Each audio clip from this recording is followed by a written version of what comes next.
안녕하세요. 대배 임주성입니다. 11월 11일 파도 리뷰 진행해 보도록 하겠습니다. 자, 오늘 시장 상황이 그렇게 좋지 못했었죠. 그럼에도 불구하고 파드의 개별 주가 흐름은 견고하게 잘 버텼던 것 같습니다. 그리고 추가적으로 이번 주가 이번 파도의 주가 변곡점이 될 가능성이 높다고 생각이 드는데요. 그 부분에 대해서 차트적인 이야기로 한번 말씀드려 보도록 하겠습니다. 자, 먼저 반도체 관련된 이슈 사항들 한번 살펴볼 거고요. 오늘도 여전히 스펙스X 관련된 종목들이 움직임이 긍정적인 흐름을 보였던 것 같습니다.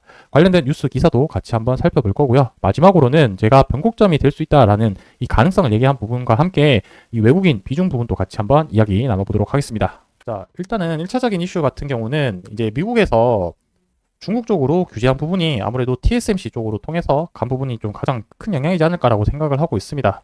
그래서 AI 반도체 칩 공급 중단을 통보를 했었었고, 더군다나 여기에 더 나아가서 이제 미세 공정에 들어가는 뭐 EUV 장비라든지 관련한 여러 가지 반도체 장비들의 반입을 금지하는 여러 가지 내용들이 조금 있었습니다. 아무래도 그러다 보니까 국내에서는 이 삼성전자나 SK하이닉스가 중국에 있는 공장 부분에 대해서 생산 차질 우려 때문에 주가가 급지 못한 영향으로 받은 걸로 해석이 되고 있습니다. 보시게 되면은 삼성전자 같은 경우가 시안 공장에서 이 낸드 플래시 반도체 생산에 대략적으로 30%나 차지를 하고 있고요.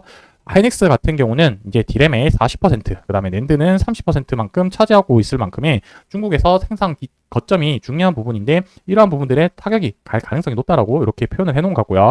추가적으로 지금 최근에 트럼프 대통령이 되고 나서 이 칩스법과 관련해서 이 부분이 아무래도 또 아마 불똥이 좀 튀지 않을까라고 생각을 하고 있습니다.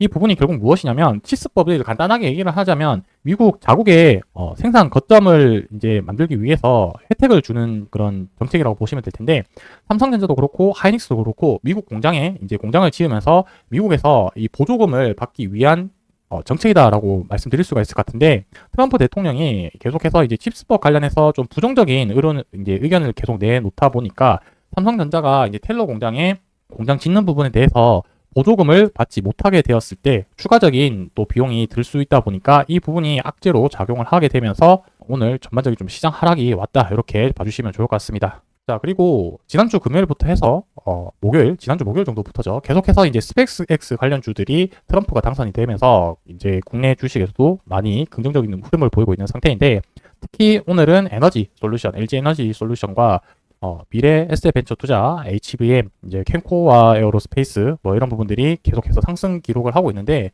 파도만 약세다 이렇게 좀 표현을 해놓은 게 조금 웃기네요.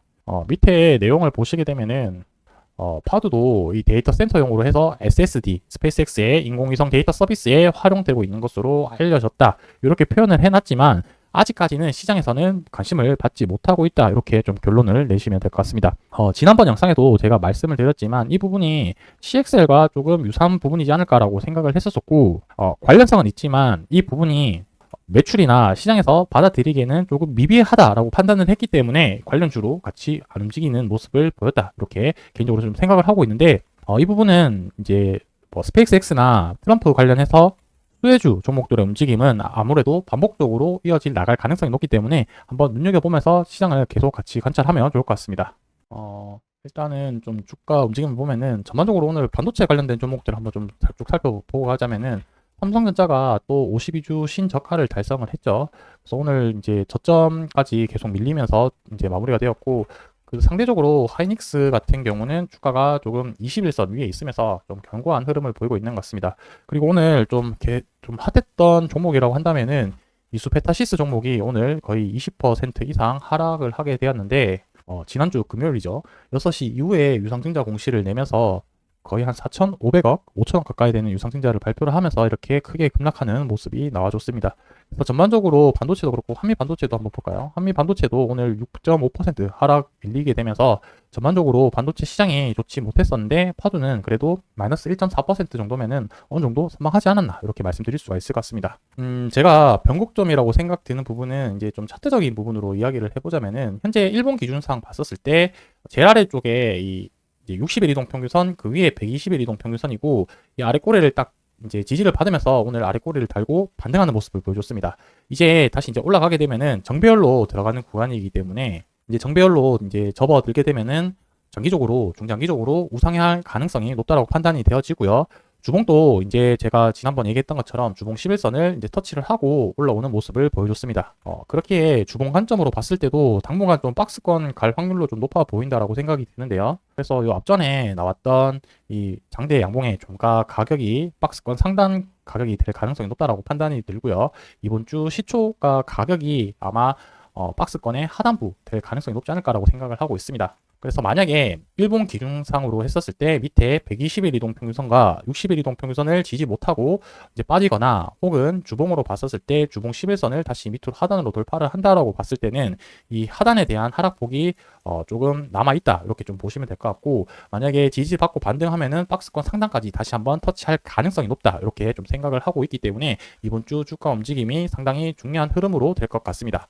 이제 추가적으로 외국인 부분, 비중 부분을 한번 좀 살펴보자면은 지금 역대급으로 외국인 비중이, 보유 비중이 높거든요. 전체적으로 봤을 때 여기 이제 좀 올려서 보도록 하겠습니다.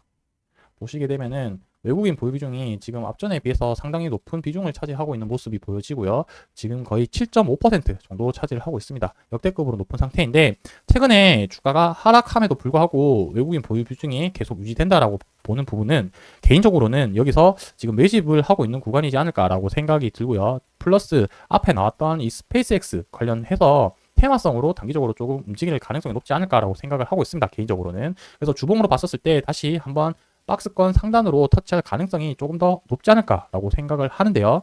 그 부분이 실질적으로 주가가 이런 이슈로 해서 반등하는 모습이 나와줄지, 아니면 시장과 함께 같이 무너지면서 다시 박스권 하단을 이탈해서 이 밑에 하단 구간 다시 한번 보러 갈지, 이 부분에 대해서는 같이 한번 좀 지켜보면서 또 관련된 이슈 사항 있으면 영상에서 지속적으로 말씀드리도록 하겠습니다. 오늘 영상 여기서 마무리하고요. 저는 내일 또 인사드리도록 하겠습니다. 감사합니다.